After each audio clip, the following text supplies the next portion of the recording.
Alhamdulillah, syukur sangat-sangat pagi ini dapat kita bersama. Inilah pertama kali saya berceramah yang mana jadual start pukul 10, kita mula 9.45. Wah, ini adalah satu, ni orang Jepun pun tak macam tu. Ya baguslah kan, baguslah. Saya rasa seronok sangat.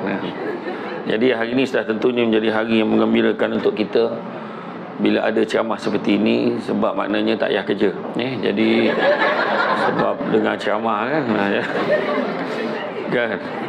Jadi alhamdulillah saya datang dari Negeri Sembilan. Kata adat banyak kiasan ditunjuk dia, tetapi bukan bergulung pendek panjang direntangkan. Memang takkan faham kalau tak direnungkan. Makan sirih berpinang tidak, pinang ada di Kota Melaka. Makan sirih mengenyang tidak, tagah dek budi dengan bahasa. Jadi saya ulurkan ucapan terima kasih kerana kesudian mengundang saya pada pagi ini dan mempersiapkan bilik penginapan yang sangat selesa. Terima kasih banyak. Rasa payah nak bangun. Selesa sangat kan. Selesa sangat. Terima kasih banyak. Lain kali panggil lagi dan bagi hotel yang sama. Terima kasih banyak. Tuan-tuan dan puan-puan, dikasihi sekalian, pijak galah sambil berlari, rupanya hujung sudahlah patah. Banyakkan usaha kepada diri selagi diri muda dan mentah. Buah keras makan dikikir, dibawa orang dari hulu. Barang kerja hendaklah difikir, supaya kelak tidak mendapat malu. Kapal layar bertiang 3, tiang keempat hujungnya patah. Amal ikhtiar di tangan kita, hasil pendapat di tangan Allah. Bukan rusa sebarang rusa, rusa larangan Raja Melayu. Usahlah kita membuang masa, masa berjalan lepas selalu. Terbang indah si kunang-kunang, cahaya bertebaran jadikan hiburan. Perkara yang lepas usahlah dikenang, penyesalan kemudian jadikan pengajaran. Pantun yang panjang tu pandai-pandailah ambil pengajaran di sebaliknya. Tak, tapi poin yang nak bagi kat situ, macam itulah kita, masa yang kita ada bila bekerja. Dan tajuk hari ini adalah integriti. Tanpa integriti, aib menanti. Sebabnya saya pernah dulu ceramah dulu, bicara integriti apabila kain terlondeh, tajuk dia. Pernah dulu. Jadi kain terlondeh kan aib kan. Sebenarnya maksudnya apa? Saya tunjukkan gambaran ilustrasi masa tu saya ceramah dekat KPDN KK. Dia kan berubah. Lepas KPDN KK, KPDN SCP, KPDN KSH, Kosara Hidup kan, macam-macam lah kan, ikut suka. Kononnya macam tukar nama lain sangat lah, kononnya macam tu kan. Jadi macam tu lah. Jadi kalau tajuk tu memang gambaran yang diletakkan gambar macam tu, sebab nak tunjukkan, saya tunjuk gambar orang sedang mancing, kainnya dah digulung tinggi tu mancing kan. Kemudian saya gambarkan, saya tandakan warna merah dekat buku lali dia. Dekat buku lali dia warna merah, ruam. Sebenarnya buku lali itu adalah masalah-masalah yang berlaku dalam organisasi kita. Jadi masalah tu kita boleh biarkan ataupun kita rawat secara dalaman. Sebab ruam sikit je. Tapi bila kita biarkan, ruam tu mungkin merebak, dan yang paling tak seronok tu adalah apabila adanya organisasi tubuh badan yang tak tahan. Bukan semua orang tahan dengan gatal, bukan semua orang tahan dengan sakit sikit. So bila dah tak tahan, apa yang dia buat? Adalah yang mengadu-ngadu. Bila mengadu, datanglah doktor pakar. Doktor pakar tu saya ibaratkan kepada nama lain kepada SPRM. Bila dia beritahu dekat SPRM dia takkan cek dekat ruam tu je tadi. Dia londehkan kain tu. Apabila kain tu londeh, habis semua departmen dengan anak syarikat. Itu maksud saya. Itu sebabnya kalau ada wujudnya unit audit dalam, buat kawan dengan mereka. Itu adalah kawan kita. Dia satu tim dengan kita sebenarnya. Saya dulu waktu saya bekerja di pengarah undang-undang dulu, as a legal advisor dulu, memang unit audit dalam ni sekejap saya panggil, sekejap saya panggil, show tengok prosedur kerja saya. Betul tak? Kalau kat mana saya tak show, saya panggil, tengok betul tak ni. Sebab unit audit dalam nak betulkan kita, supaya kita untuk make sure everything is in order. Tapi kalau kita buat musuh, kita buat sombong kan, satu hari bila datang audit luar kan, Datangnya apa, Jabatan Audit Negara, datang macam-macam kan, pihak tertentu semak. Masa tu lah kita kelang kabut. Kenapalah aku tak dengar cakap gitu kan, kawan-kawan kita. Jadi bila dah dilondeh kan habis tu yang berlaku. Tu sebabnya pentingnya kebersamaan dan juga kesatuan dalam organisasi. Banyak organisasi yang jatuh, banyak organisasi yang terbubar disebabkan saling jatuh menjatuhkan antara satu dengan yang lain. Dan akhirnya semua orang tak dapat manfaat. Dipecahkan, dibubarkan jabatan-jabatan tertentu, serapkan kepada jabatan lain. Bila dah masuk jabatan lain, jangan harap akan dapat layanan yang sama seperti mana orang yang ada dalam jabatan asal. Itulah yang berlaku.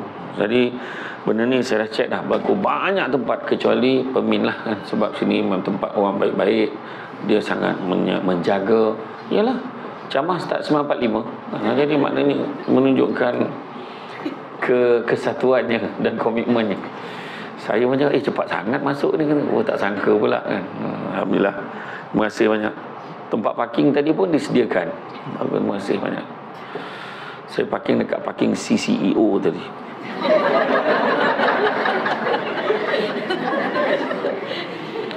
Saya pun bagus dia orang. Dia bagi aku parking kat sini. Rupa-rupanya lepas tu kena alih kan. Jadi dah alih dah. Alhamdulillah. Aku sedar siapa diriku ini macam tu lah. Adat tetamu macam tu lah. Dia suruh datang, dia suruh balik kan. Dia suruh makan, dia suruh minum. Tu point nak sampaikan tadi.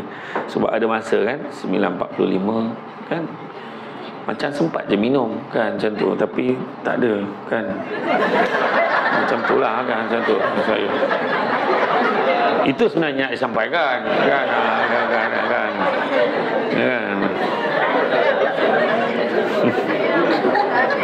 Tak biasa tempat lain jam tu.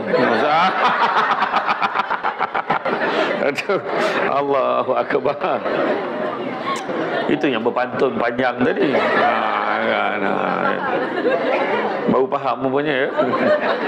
Jadi macam itulah. Jadi mana kata dalam bab integriti ni adalah satu perkara yang sangat mustahak, dan rupanya adalah perkara yang memang dah ditekankan dalam agama kita. Itu sebabnya bila sebut tentang integriti berasal daripada istilah yang diambil daripada kejuruteraan binaan bangunan, iaitu integer ataupun integer, iaitu membawa maksud pada kekukuhan dan keutuhan. Itu maksud dia. Itu sebabnya kalau kita tengok contoh, kalau pembinaan satu bangunan, dia kadang-kadang pembinaan bangunan tu ada 10 tiang asas. Mana yang engineer dia tahulah. Katalah 10 tiang asas yang membina bangunan tu. Kemudian ada kontraktor ataupun engineer yang tak bertanggungjawab kan? Dia kurangkan tiang asas tu. Dia pakat-pakat dengan project manager semua, kita kuranglah satu batang tiang ni. Report kata clear aja. Dia kurangkan satu batang tiang asas tu, bangunan akan tetap tertegak, terbina. Tetapi kemungkinan berdasarkan kiraan lebih kurang ni, kira-kira bodoh orang law ni lah kan, lebih kurang yang sepatutnya bertahan 350 tahun mungkin dah tinggal 200 tahun saja.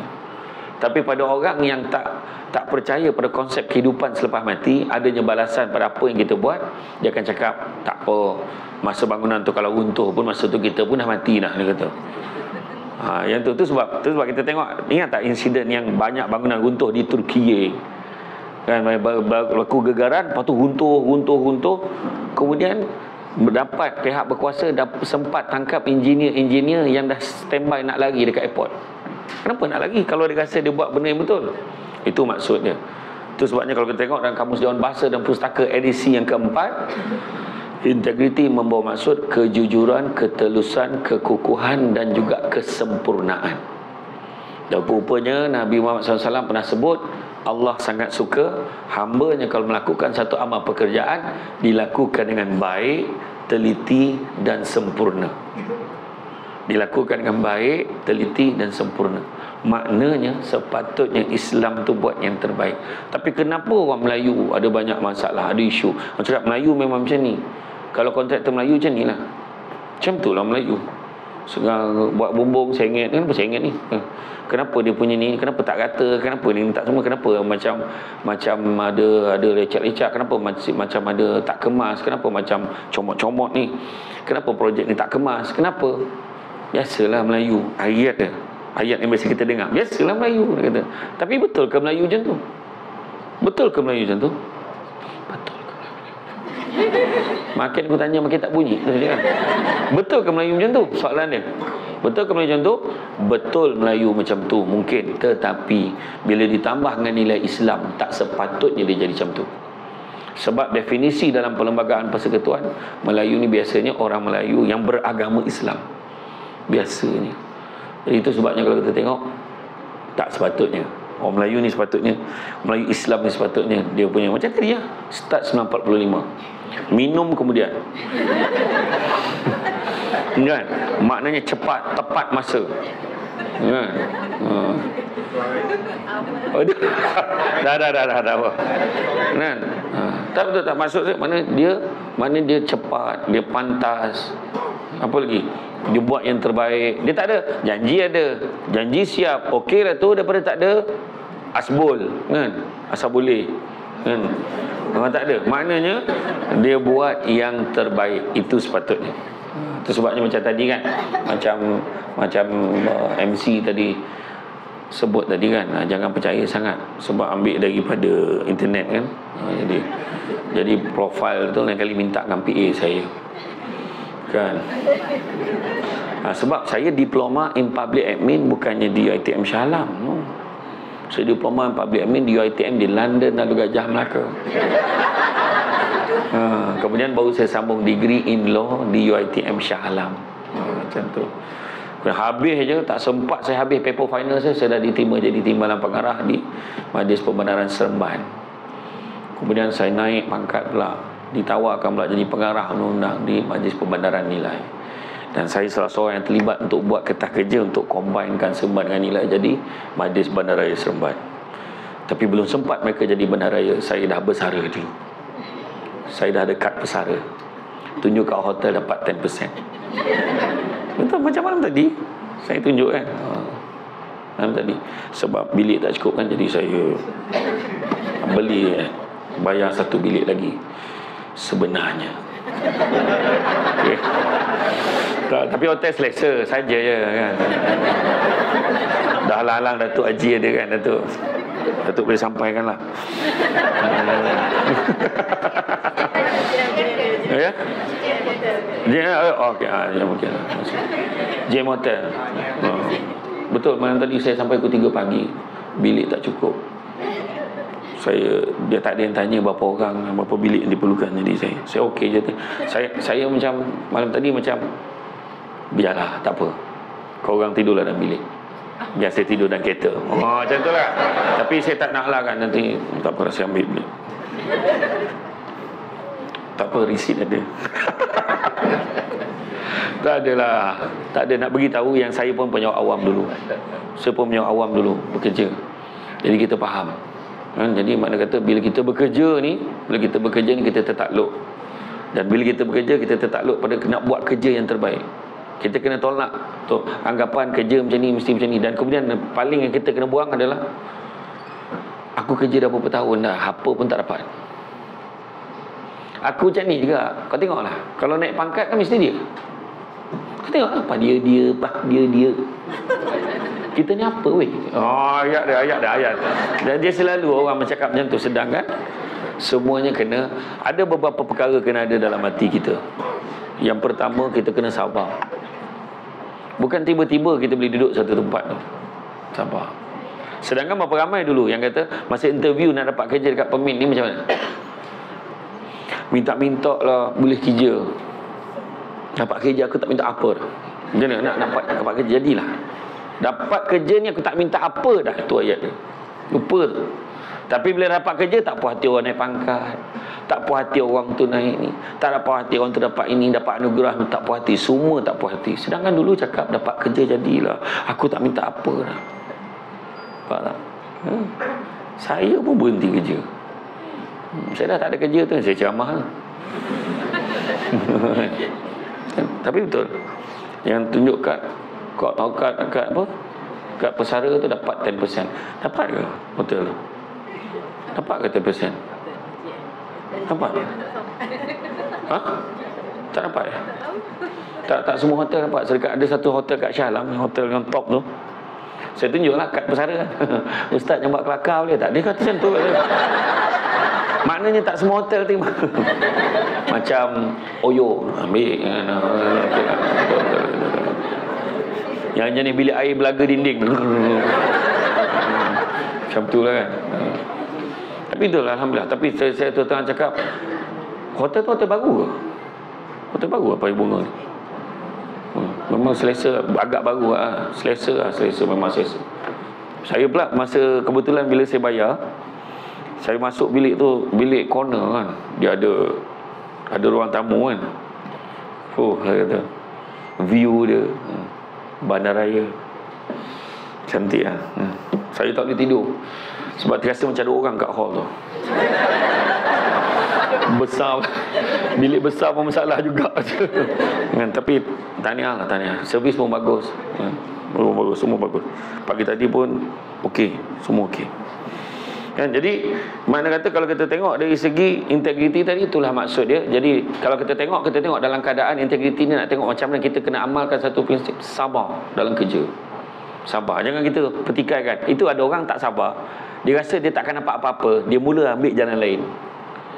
Ambil duit bawah meja, ambil duit projek, tolong uruskan sesuatu untuk orang supaya dapat balasan yang di luar saluran yang sepatutnya.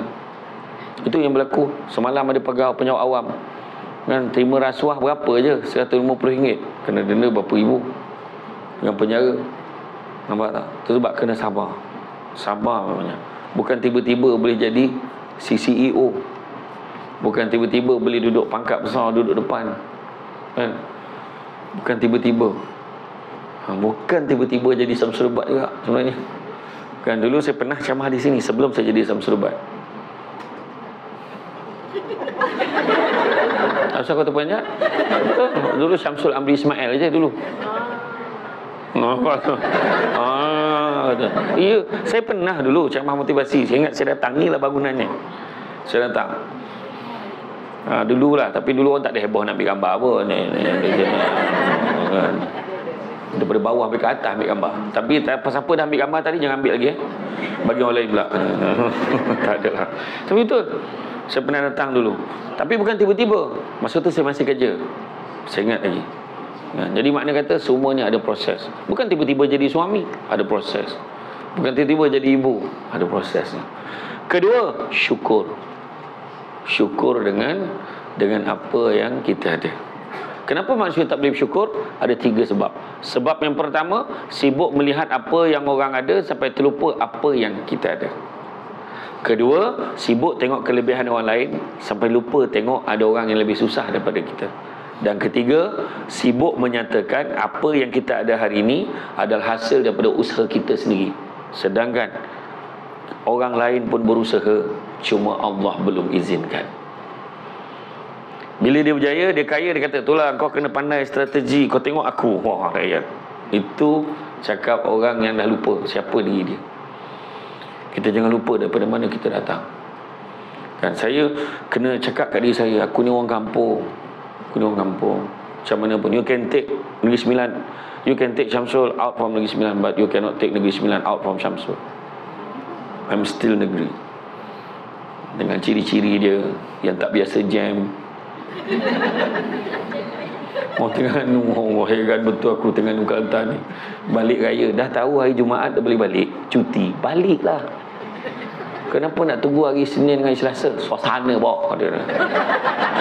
Suasana 22 jam, 23 jam dalam kereta, itu bukan jam, itu menetap namanya. Tahu, ya Allahu Akbar, kata lepas tengah suasana tepi jalan kan.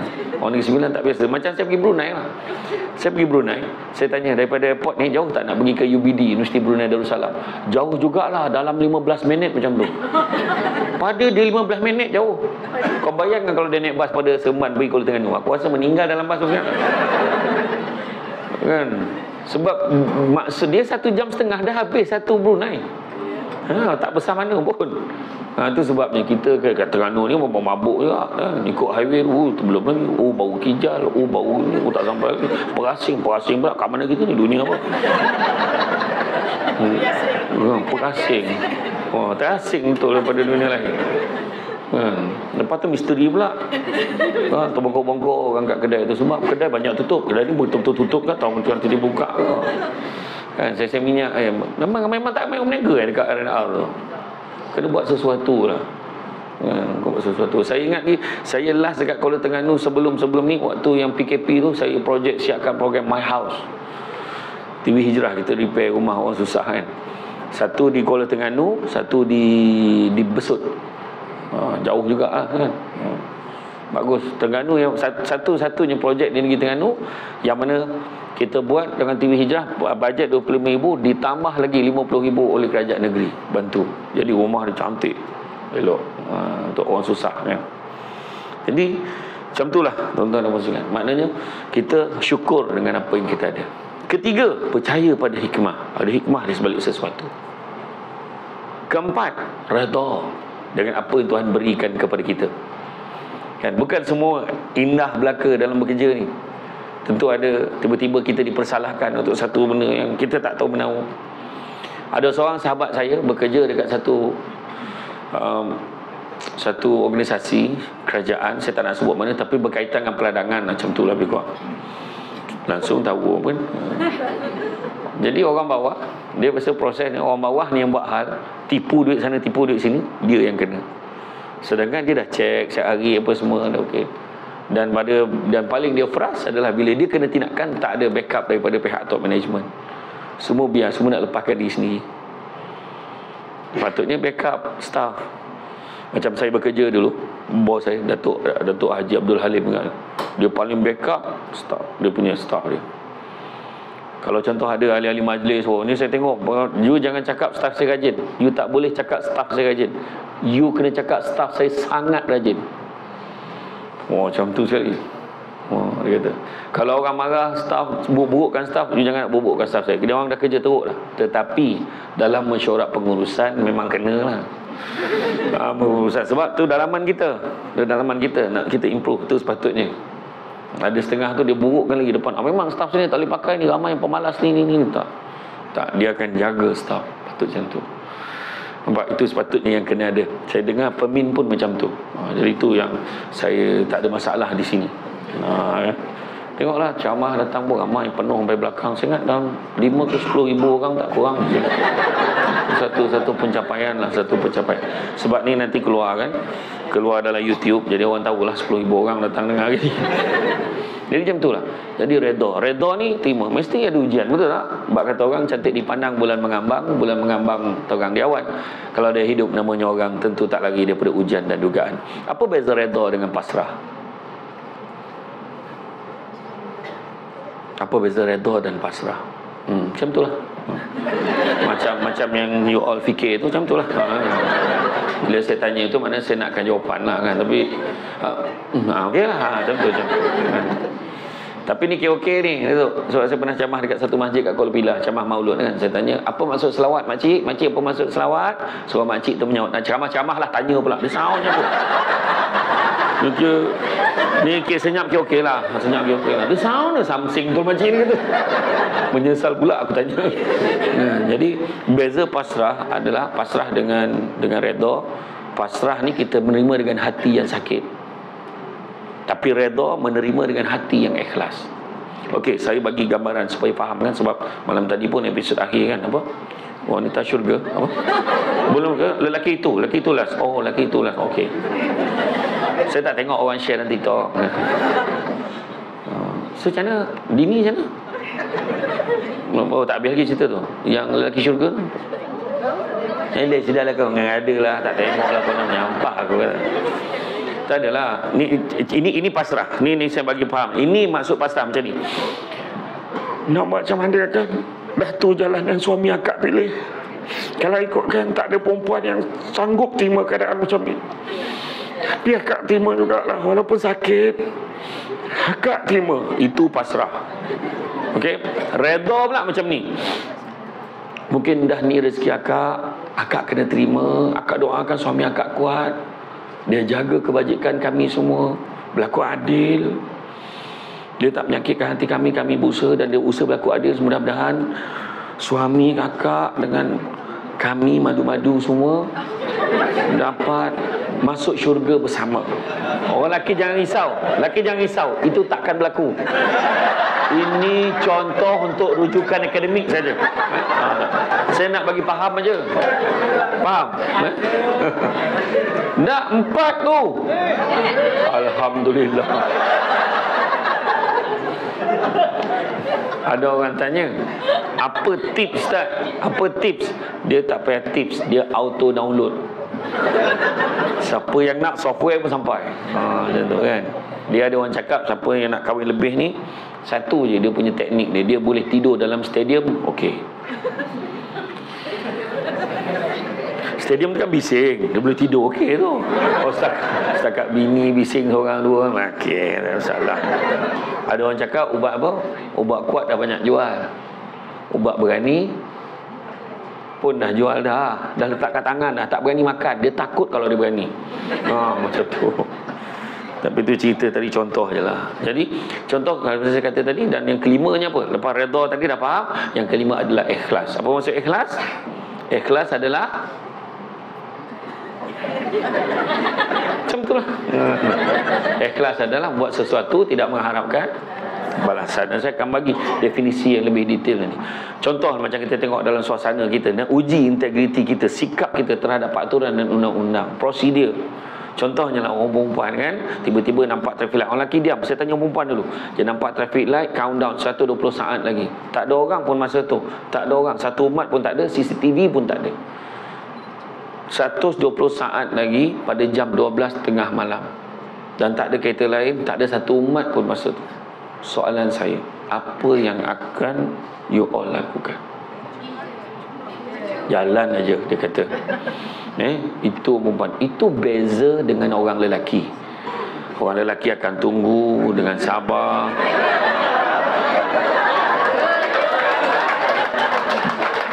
Kau tergamak tepuk tangan kan, aku sindir kan. Bila saya sebut tadi, saya nak tengok reaksi orang perempuan. Orang lelaki akan tunggu dengan sabar. Dia cakap, tak penat ke jadi munafik? Dia kata macam tu. Dia kata macam tu kan. Tapi sebenarnya tak. Itu ukurannya. Macam kita tengok kan, dekat restoran. Kita tengok macam mana pekerja dia kalau bosnya ada dekat cashier. Macam mana? Bos tu ada duduk kat cashier kan. Tengok dia lock meja, bawah meja pun lock. Selamat datang. Selamat datang. Macam tu lah. Dengan cara dia kemas, tapi bila bos dia tak ada, dia masih lagi rajin macam tu. Sebab ada CCTV. Maknanya macam itulah konsep ihsan. Kita buat sesuatu dengan apa, seolah-olah kita nampak Allah. Dan kalaupun kita tak nampak Allah, kita yakin yang Allah nampak kita. Jadi kita akan kerja dengan bagus. Itu ihsan. Jadi sebenarnya prinsip integriti ini dah ditekankan sejak zaman Nabi Adam AS lagi. Yang mana disebutkan dalam surah Al-Baqarah ayat 128. Al-Baqarah ayat 28 memberitahu bagaimana kalian tergamak kufur, yakni ingkar, walhal dahulunya kalian mati, yakni belum lahir, kemudian dilahirkan, kemudian dimatikan. Dah lahir nanti, ni sekarang dah lahir ni, kemudian dimatikan, kemudian dihidupkan kembali untuk disempurnakan balasan bagi setiap yang kalian kerjakan. Maknanya ada balasan. Keduanya dalam surah Ali Imran ayat 185. Setiap yang hidup pasti akan mati, kata. Barang siapa yang dapat mengelak daripada api neraka dan dapat masuk dalam syurga, sesungguhnya orang yang sangat beruntung. Dan ingatlah, sesungguhnya dunia ini kesenangan yang memperdayakan. Itu poin penting tu, supaya jangan tertipu dengan nikmat dunia. Kesenangan yang memperdayakan. Dulu kita tengok rumah tu tahun 1980-an. Cantik rumah ni. Aku kalau ada duit, aku nak beli rumah macam ni. Lepas 5-10 tahun, rumah tu dah tak cantik dah. Ada rumah lagi cantik daripada itu. Dulu beli kereta besar, heboh berebut kan. Ini kereta paling cantik sekali. Dulu ada krisis YB tu nak jual kereta lama, kerajaan negeri lah nak beli kereta baru lah semua. Cantik sangat. Sekarang dah tak cantik dah kereta tu. Ada yang lagi cantik lagi. Akhirnya tak sempat dah ikut trend tu. Beli phone baru. Sampai rumah dah ada phone baru lagi. Nampak tak? Ada lagi baru daripada apa yang kita ada. Nampak tak? Kesenangan yang memperdayakan. Dulu hebat, kita tengok dia penyanyi nombor 1. Tiba-tiba masuk Gegar Vaganza, minta nyawa nyanyi lagu sendiri. Lagu sendiri pun tak boleh nyanyi. Itu cakap kesenangan yang memperdayakan. Jadi itu sebabnya. Dan disebutkan oleh malaikat Jibril kepada Nabi kita supaya untuk disampaikan kepada kita apa? 3 pesanan. Pertama, hiduplah sesuka hati kamu sampai masanya kamu akan mati. Jadi nak belagak apa dengan apa kita ada. Bukan kita punya pun. Betul ke kita punya? Kalau betul kita punya, katalah Datuk Haji Azmal kita, contohlah Datuk Haji Azmal kata, saya ingat saya nak berhenti lah, contoh tiba-tiba dia nak rehat, dia nak bercuti. Maka dengan itu jawatan ketua pegawai operasi pun tak ada lagi dah, sebab dia dah berhenti. Tak berhenti Datuk Haji Azmal kita, tiba-tiba dia keluarkan pelantikan baru, ada orang akan ganti. Nak tunjukkan itu hanya pinjaman untuk kita, kan? Kita pegang, kita jadi pegawai, kita jadi pembantu takbir, notis nak berhenti 3 bulan sebelum berhenti tu 3 bulan notis. So kita bagi notis 3 bulan, belum habis pun notis tu iklan dah keluar dah. Nak cari orang nak ganti kita, nak tunjukkan kesenangan. Tapi kita boleh cakap kita punya. Contoh kita tengok dekat tangan, kan? Dekat tangan, dekat tangan tu nampak ada jam, kan? Soalan saya, jam tu siapa punya? Tengok jawapan dia. Betul, ramai orang akan jawab macam tu. Jam tu siapa punya? Saya punya. So soalan seterusnya, tangan tu siapa punya? Siapa punya? Tangan saya punya juga. Tubuh badan awak tu siapa punya? Ha? Milik Allah, dia kata. Betul kan? Bayangkan diri kita pun Tuhan punya. Macam mana kita boleh kata ni kita punya? Sedangkan bila kita dikebumikan, semua barang-barang kena keluarkan. Yang ada cuma kain kapan warna putih itulah. Itulah yang kita punya. Nampak tak? Saya pun macam tu kat jawab tu. Jam tangan tu siapa punya? Saya punya lah, kata. Tangan tu siapa punya? Dah senyap. Allah punya. Tahu tak apa, dia kata. Masa tu ada satu ustazah tanya saya. Nampak? Tapi betul lah juga. Betul juga. Tak fikir. Kan, tubuh badan kita ni pun bukan kita punya. Macam mana? Oh, ni aku punya, ni aku punya, ni aku punya.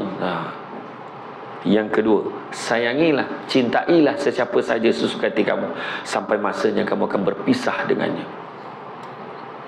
Jadi ingat orang perempuan, suami bukan hak mutlak kamu.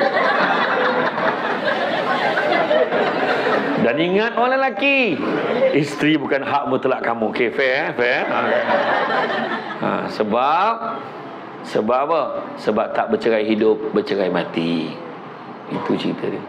Itu sebab jangan cepat marah. Saya tu kata sabar. Saya ni cakap tu bukan hujung tu kena ambil. Faham? Orang perempuan ni cepat menghukum. Kita tengok komen dekat dalam tu.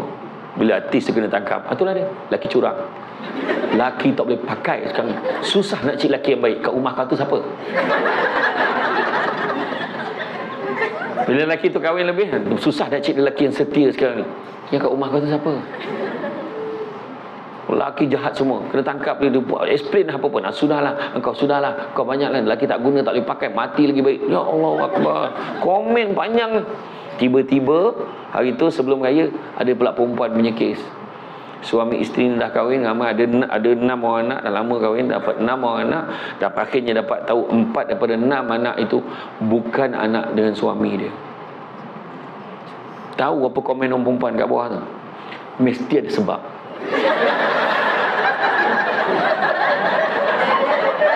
Ya, seorang tu takkan saja-saja dia jadi gitu. Yalah, kalau jantan man saja je, jantan tak guna, jantan tak pakai, sampai perempuan mesti ada sebab. Kenapa kejadian tu? Begitulah dia adat. Kita orang lelaki ni kena sabar. Nak pula lelaki dah lah tak ramai sekarang. Lelaki dah tak ramai, kita kena sabar. Sebab kalau kita marah, kita kena serangan jantung, mengurangkan lagi jumlah lelaki. Dah lelaki yang kurang tu satu hal, yang dah kurang tu sibuk pula nak jadi perempuan. Pening kepala. Nah, tu cakap kan. Jadi makna kata tu saya kata tadi, macam mana Jibril bagi tahu tadi, kan, cintailah, sayangi sesiapa saja, sesungguhnya kamu akan berpisah dengannya. Hakikat tu. Dan yang ketiga, perbuatlah suka hati kamu sampai masanya kamu akan dibalas atas setiap perbuatan kamu. Atas sebab itulah kena kerja elok-elok, integriti kena jaga. Dan disambung lagi Jibril kata apa? Kemuliaan seorang insan adalah bangunnya pada waktu malam beribadah kepada Allah, dan keperkasaan seorang insan adalah terletak kepada ketidakbergantungannya kepada manusia yang lain. Kita kalau bergantung harap pada manusia, kita akan kecewa. Minta-mintalah Datuk Haji Azman nampak kerja aku, boleh aku naik pangkat, kita akan kecewa. Sebab Datuk Haji Azman dengan lembaga pengarah semua, dia ada jawatan-kuasa, dia juga manusia biasa. Bincang-bincang, mungkin nampak penilaian, semua cenderung macam ni, akhirnya orang ni yang dapat, kita tak dapat. So kita tak perlu kecewa, sebab Allah belum izinkan. Macam tu je pegang. Bergantung pada manusia, kita akan kecewa. Ingat tak kisah Nabi Sulaiman dengan semut? Ingat tak kisah Nabi Sulaiman dengan semut? Kalau tak ingat, saya cerita. Ceritalah. Sabarlah aku. Nabi Sulaiman, dia tanya pada semut, wahai semut, kalau kau nak bertahan selama setahun, berapa bekalan makanan yang kau perlukan? Maka semut tu kata, aku dapat sebongkah gula jadilah. Setahun aku boleh tahan. Maka dimasukkan semut tu dalam ada sebuah botol, dimasukkan sebongkah gula, ditutup je botol tu dan dibuka lubang sikit supaya boleh bernafas semut tu. Lepas setahun, buka botol tu tengok, rupanya bongkah gula tu banyak lagi. Baru separuh je, ada separuh lagi. Kenapa kau tak? Kau kata setahun cukup ni, kau banyak lagi ni. Kenapa? Jawab semut tu, kalau aku berada di luar botol ini, aku yakin dengan rezeki yang Allah bagi. Tapi sebabkan aku ni diberikan tempat oleh manusia, aku tak yakin dengan manusia. Itu sebab aku berjimat-jimat, aku tak yakin sangat dengan manusia. Faham tak maksudnya? Itu sebab jangan bergantung dengan manusia. Bergantung dengan manusia, kita akan kecewa. Tak minta lah dia tu boleh tolong aku, minta dia tu manusia. Mudah-mudahan laki aku setia, dia manusia, kita akan kecewa. Doa, ya Allah, kau kurniakanlah kesetiaan pada suamiku, ya Allah. Macam tu sepatutnya. Faham? Abang, hari-hari saya doakan abang, mudah-mudahan abang setia. Ya Allah, kau jadikanlah suamiku hanya memandang kepadaku, ya Allah. Aksiden besok tu, dah tengok dia tak pandang tempat lain. Masalah kan? Tak adalah maksudnya macam tu lah. Kebergantungan pada manusia, kita akan kecewa. Nak pula ada wakil-wakil syaitanir rajim dalam pejabat. Tiba-tiba ada dua jawatan kosong untuk kenaikan pangkat. Ada 10-15 orang calon berpotensi. Wakil syaitan yang pun datang. Aku rasa mu. Confirm. Aku rasa memang kau dapat jawatan ni. Kau ni memandai. Kita tadi tak harap sangat. Tak adalah mana. Aku dengar sendiri. Datuk Haji Azman dia buat gitu, aku dengar suara mu lah. Kita pun, betul ke ni? Kursia tak bunyi. Sekali bila tak dapat, setan ni datang lagi. Macam mana kau boleh tak dapat? Aku nampak nama kau memang ada dah dalam surat tu. Dah mula dah menyalahkan manusia. Aku rasa mesti ada orang hasut bos. Nampak? Bukan macam tu. Percaya pada rezeki Allah bagi. Itu je. Nampak Itu sebabnya dalam bekerja nak jaga integriti ni, nombor satu yang kena ada, jujur, jangan menipu. Kerja betul-betul. Jangan tipu klaim.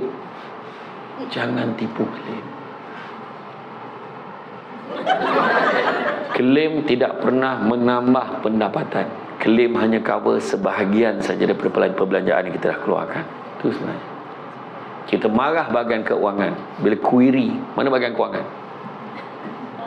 Tu yang belakang tu. Dia tak tolak. Kan, kau faham bahagian keuangan?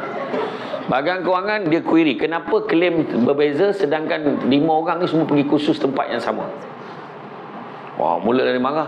Kata dia query dengan aku macam duit mak bapak dia.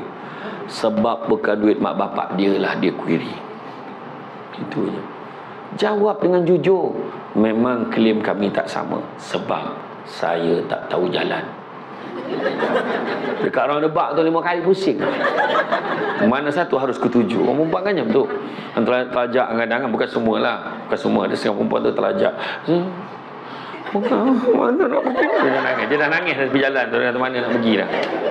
Orang perempuan ni kalau dia dah tahu satu jalan tu, itulah jalan dia ikut. Jangan kau ubah jalan lain. Jalan ni tutup, kau ikut jalan ni. Tak biarlah jam-jam tak apalah, itu je jalan dia ikut. Betul. Orang lelaki kalau jalan ni tutup, dia tahu dah belok sini. Jalan sini-sini. Itu beza lelaki dengan perempuan. Kan? Itu sebabnya jujur, jangan menipu, jangan tipu klaim. Klaim hanya menambah pendapatan pada orang yang tak buat, tapi klaim. Overtime ke, mileage ke, jangan. Sebab kalau kita klaim tambah pendapatan macam tu, tak ada keberkatan dalam rezeki kita. Ingat. Yang kedua, jaga amanah. Jaga amanah. Jangan kita mempersia-siakan amanah yang diberikan. La imana liman la amanata lahu, wala dina liman la ahdalahu. Tak beriman orang tak jaga amanahnya, tak beragama orang tak laksanakan janjinya. Sebesar-besar amanah sampai sekecil-kecil amanah. Ingatlah, jangan guna mesin photostat untuk photostat suap beranak dengan IC anak untuk tujuan sekolah. Tak ada kena-mengena dengan urusan kerja. Tak halal setitik dakwat mesin photostat pemin tu untuk tujuan peribadi. Pergi dekat pejabat, bawa anak hari hujung minggu, duduk diam. Saya dengar tadi MC tadi terkeluar juga dia kemudian. Kan? Dia bagi anak dia duduk dia diam, jangan kacau mama. Pegang, ambil kertas orang selah, ambil pen seorang sebatang. Pen, kertas, semua pejabat punya. Itu pun dah habis amanah dah. Benda simple. Seperti mana kata seorang pemimpin, kalau perkara sekecil ini tidak boleh dijaga, bagaimana ingin menjaga negara? Kata dia.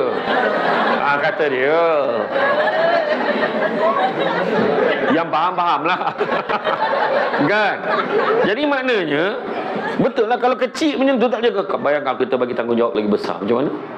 Ingat tak kisah ketika zaman sahabat ada seorang nama dia Husam bin Nuh. Husam bin Nuh ni ada seorang hamba, nama dia Mubarak. Mubarak ni memang hitam betul, berkilat hitam. Dia ni, dia kata Mubarak, wahai Mubarak, kau tolong jaga ladang buah aku ni. Aku 3 bulan nak keluar berdagang, outstation 3 bulan. Kau tolong jaga ladang buah aku ni 3 bulan. Lepas 3 bulan dia balik, wahai Mubarak, sekarang kau petik, ambil 3 biji buah paling manis bagi aku. Mubarak pun petik buah pertama, ambil buah kedua, ambil buah ketiga.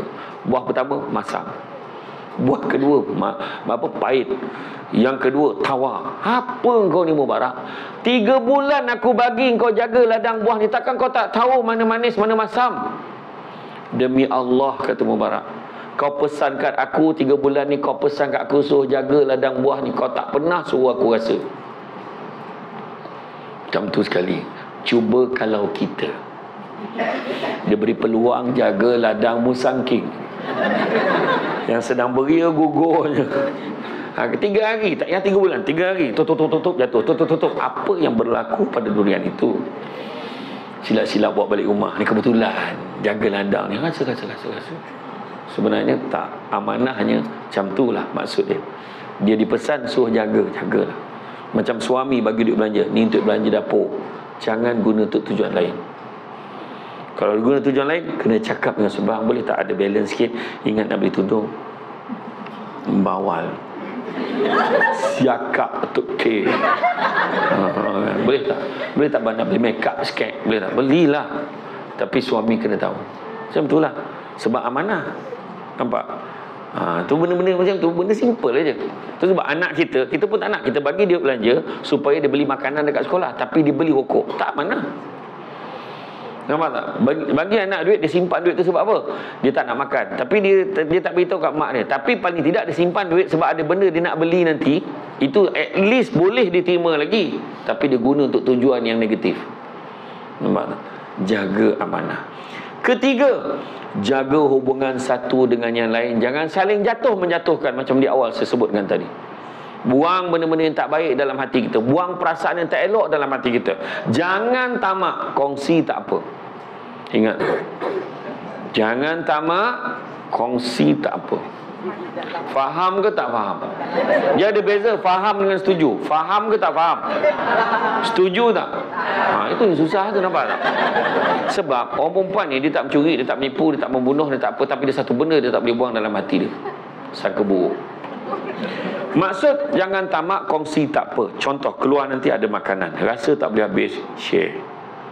Ada maklumat yang baik dalam ceramah hari ni, jangan simpan seseorang, kongsi. Kalau ada duit rezeki, kita punya gaji kita ada lebih, sedekah, kongsi dengan orang lain. Itu maksud saya. Jangan tamak, kongsi tak apa. Faham? Setuju? Tak nampak juga. Yang kedua, jangan sombong. Saya tadi bila sampai-sampai semua tengok Datuk Haji Azman pun memang humble lah dalam bahasa baku. Bahasa orang putihnya humble, merendah diri je, lelek berat dengan saya. Betul. Datuk Haji Azman, saya nampak macam saya ingatkan pegawai biasa-biasa je, rupanya pangkat tinggi juga. Terima kasih lah.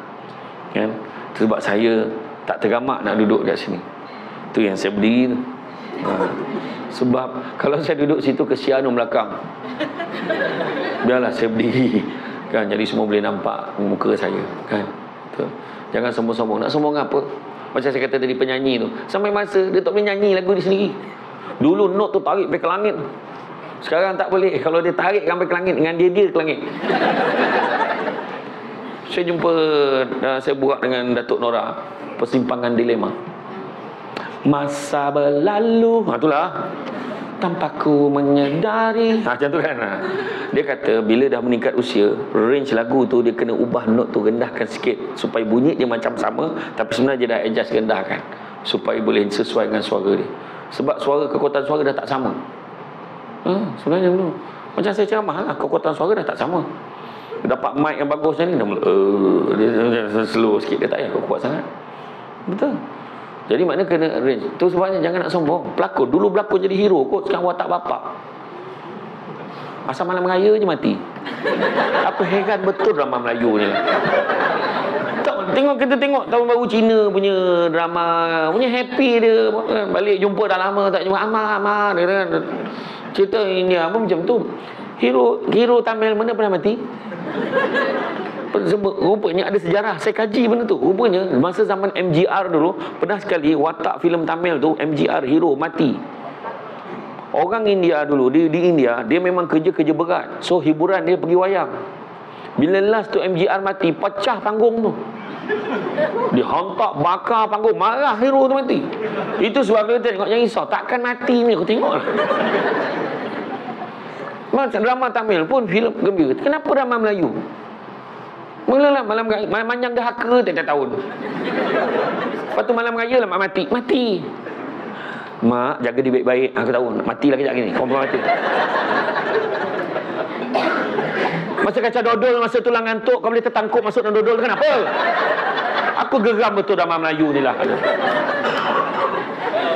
Betul. Kena betulkan lah dia orang. Buatlah drama yang happy. Dah lama tak balik, tiba balik. Ya Allah, anak mak balik. Okey lah. Ni anak balik ni keras kat sejadah. Mati juga tu. La ilaha illallah. Heran betul. Macam lagu Melayu, macam lagu raya kan. Kita tengok kan. Kini tiba masanya hati gembira di hari raya. Tengok Piramli. Tengok Mamat. Ku pohon restu darimu. Kan? Kan betul. Restu daripada Allah Ta'ala. Ini lagu aja. Alamak. Apa teruk sangat orang perempuan kat Malaysia ni? Kuih raya tak jadi-jadi, kau kebangang sangat masak kuih tak geram. Geram betul aku tu. Alamak. Baju raya tak siap-siap. Kau tak tahu ke raya bila? Awal lagi dah tahu kan? Tengok aku dengar kau cakap apa. Orang perempuan dia ngumpat pun dengar. Aku lalu tadi bukan tak dengar belakang. Saya bagi salam, Assalamualaikum. Lepas tu cakap tingginya.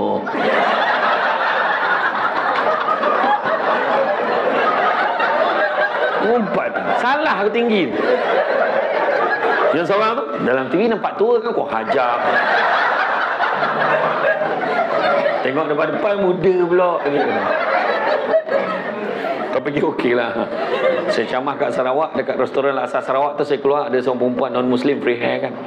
Nak ambil gambar boleh? Boleh. Tak salah orang kan? Tak salah. Adi Putra kan? Saya kata bukan.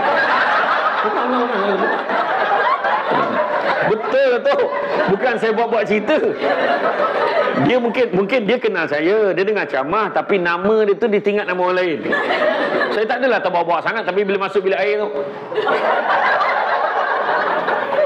tang mana yang sama pun tak tahu. Macam tu lah. Jangan sombong, tak ke mana pun. Dulu berlakon watak heroin kot, dekat majalah URTV tu pusat tengah buka jadi poster. Tiba-tiba sekarang watak orang gaji. Siap cakap Indon lagi. Dah tak ada watak dah untuk dia. Jangan sombong, tak ke mana pun.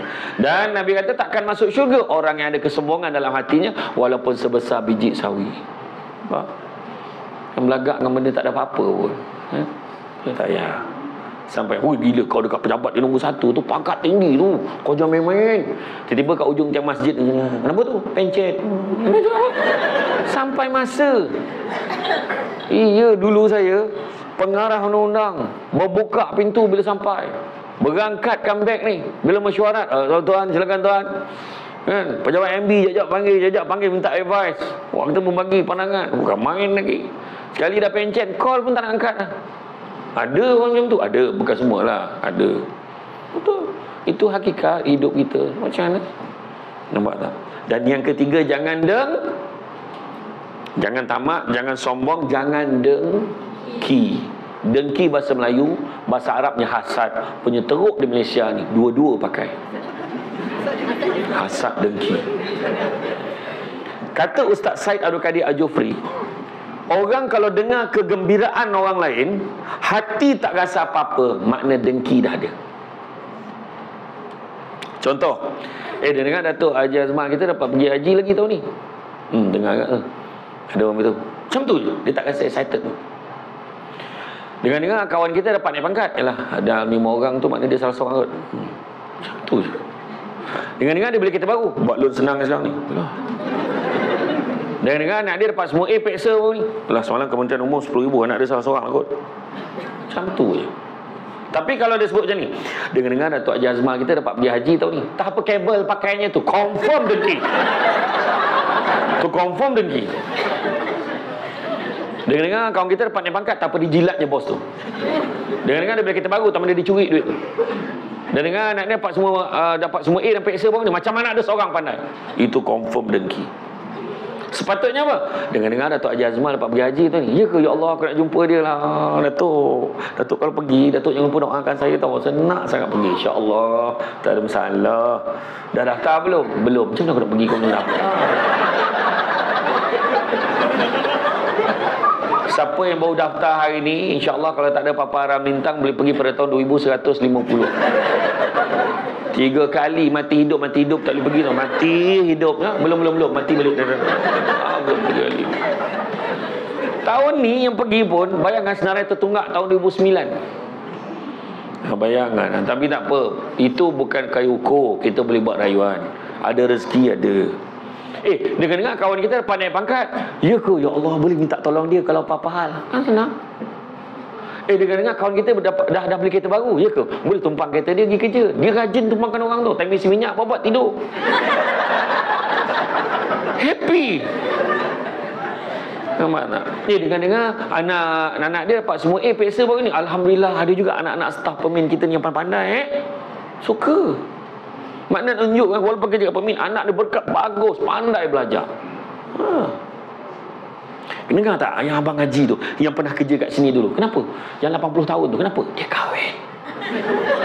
Biarlah dia kahwin, kau tak dengar habis cerita ni. Kenapa? Bini dia umur 25 weh. Terangkat piah ni. Cuba sangka baik, alhamdulillah dapat isteri yang tegap boleh jaga dia. Suami 80, isteri 25. Bagus, dapat isteri yang tegap boleh jaga dia. Kerana orang perempuan ni cepat je mulut dia. Malam pertama mati tu. Cuba cakap yang elok. Kalau tak puas hati pun tanya budak perempuan tu. Apa kau suka sangat dengan Abang Haji tu? Bukan umur dia dah banyak ke? Macam mana saya nak cakap Yang pertama, Abang Haji ni romantik. Dia pandai gurau. Kita orang makan bersuap. Cuma kadang masalah sikit tu biasalah. Masalah sana pula kadang bila suap tu, abang, itu telinga. Dia tak perasan. Sini bang, sini bang, sini. Dia tak perasan, dia tak perasan. Ini contoh. Lepas tu setiap kali saya marah, dia tak pernah balas balik. Dia pakak, tak terangkan nak balik apa. Doa yang baik-baik aja. Nampak? Dekat hati ni, ukhuwah, jaga satu dengan lain. Seterusnya, percaya dengan hikmah. Kau tengoklah, lepas naik pangkat mesti dia. Kau tengok, yang naik pangkat mesti dia. Kau tengoklah dia dengan Datuk Haji Azmal macam mana pula. Bukan main lagi dia melakonkan. Tak ada rezeki dia. Siapa yang tak puas hati dengan apa yang orang lain ada, samalah ertinya. Okey, apa maksud dengki? Dah mula dah koma, balik dah koma. Oksigen tak sampai ke otak ni tiba-tiba. Dengki, kita tahu iri hati, kita tahu tak puas hati. Sebenarnya dengki samalah ertinya seolah-olah dia mempersoalkan apa yang Tuhan dah tentukan untuk orang lain. Itu sebenarnya. Percaya pada hikmah. Kadang tak puas hati. Tengoklah, lepas dia jadi seorang je kerja. Nyampah aku. Kau tengoklah, kalau khusus pergi Sabah Sarawak, hantar dia. Khusus pergi ni, hantar dia. Khusus pergi Brunei, hantar dia. Khusus luar negara, hantar dia. Khusus pergi besuk, hantar aku. Marah dia. Sebab khusus saja pun marah. La ilaha illallah. Kita kena percaya pada hikmah. Kita mungkin tak dapat ni, tapi Tuhan bagi benda lain. Percaya. Tuhan mungkin tak bagi kita naik pangkat, Tuhan tak bagi ni. Tuhan bagi apa? Tuhan bagi anak kita. Anak kita baik sangat. Kita balik rumah, anak kita, Mama tak sihat ya. Mama dah makan ubat ke belum? Mama, baiknya budak ni. Sejuk apa? Sejuk apa? Sejuk hati. Sejuk perut. Sejuk perut ni kembung ke tu? Dia fikir dia je ada perut. Orang lelaki tak ada perut ke apa? Bila anak, Mama nak kau ubat ke belum? Malah anak Mama. Kan macam tu ke? Anak Mama. Mana ada? Ataupun mungkin Allah tak bagi kita itu, tapi Allah bagi apa? Allah bagi suami yang romantik. Sayang abang balik ni sayang. Sayang, abang, masaklah. Saya tahu kan hidup abang macam mana kalau tak nampak muka isteri abang saya. Kau tak nak geli-geli sangat lah. Kau happy ke tak kau cakap?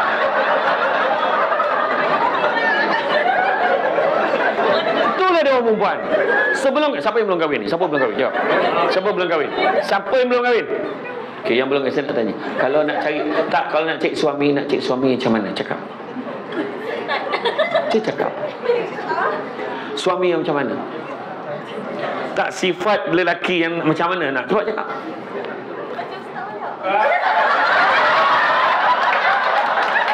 Dah. First time aku dapat jawapan tu. Dah. Yang macam ustaz tu macam mana? Cerita sikit. Dah. Dah. Sifat yang macam mana? Yang macam mana cakap? Sifat yang macam mana cakap? Dah dengar ni. Yang macam mana? Sifat yang mana? Kelakar, funny lagi? Romantik. Nampak? Itulah jawapan orang perempuan. Tapi bila dah kahwin, dia lupa semua. Bila suami romantik sikit, abang rindu betul dengan si abang. Ni pahal ni. Nak mati ke apa kan? Bila suami bergurau, tak boleh serius ke? Jangan sampai romantik, sweet dan funny suami kita dihargai orang ketiga.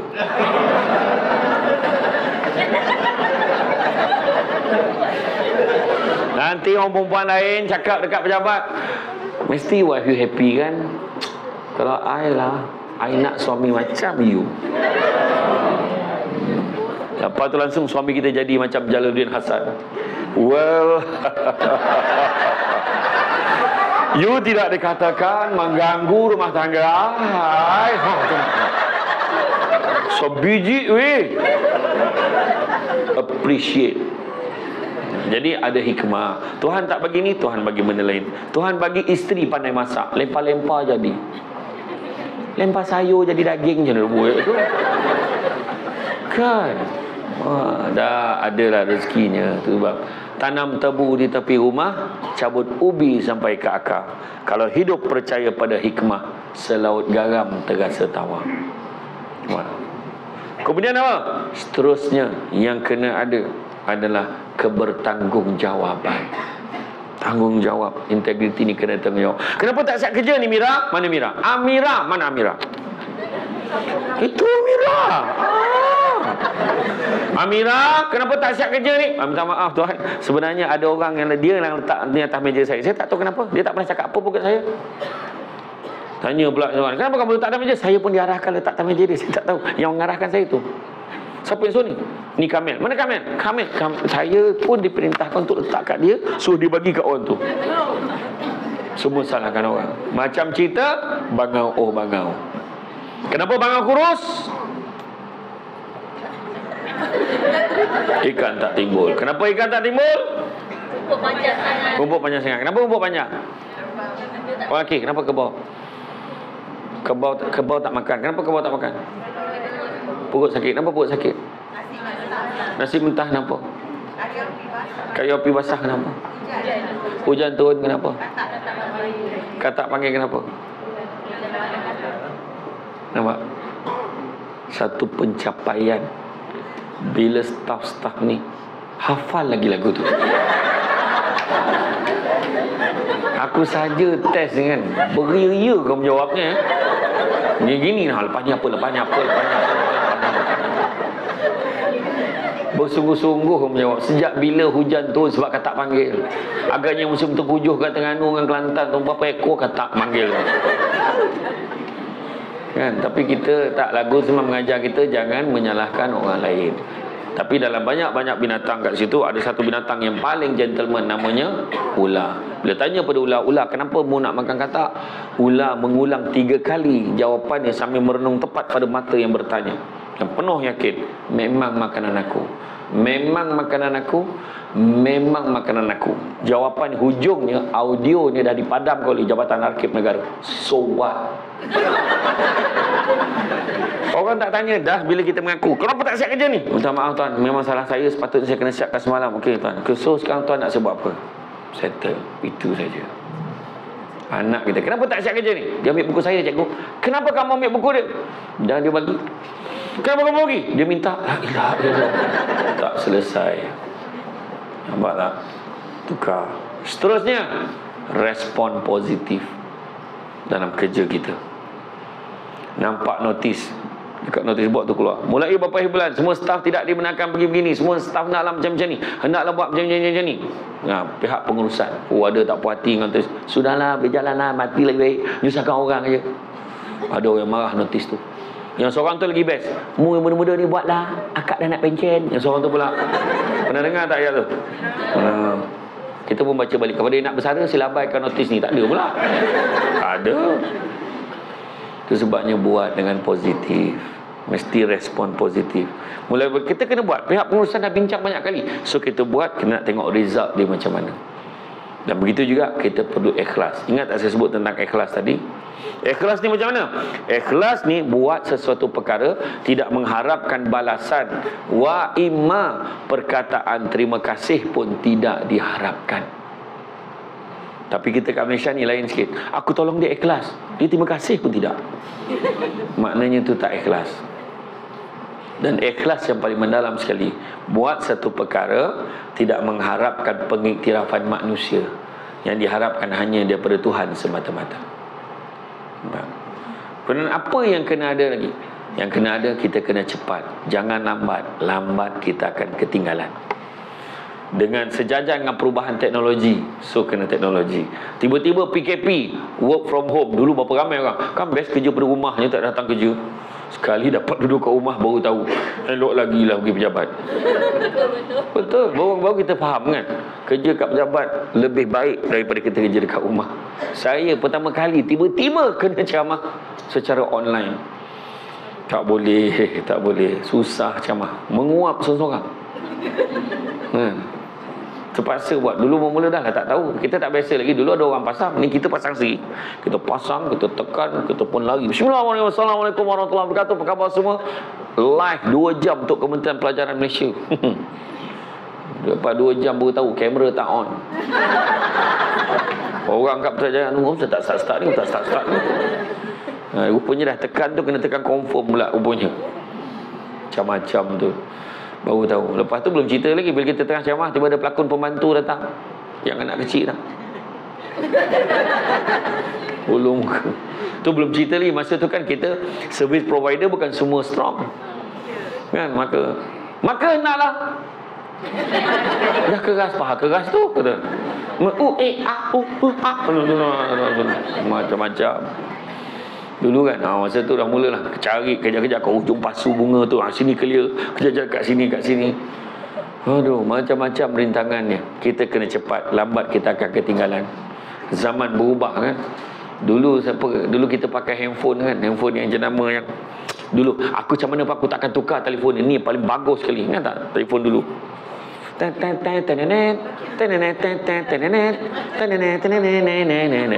tak boleh sebut je nama dia sebab dia tak taja ceramah kita ni. Dulu mana ada power bank. Dulu phone tahan bateri dia. Bateri tahan. Yang tak campur orang tu 2 minggu tahan bateri. Dia tak telefon orang tak telefon dia. Yang cepat habis bateri tu dia main snake. Bodoh. Dia marah ular dah.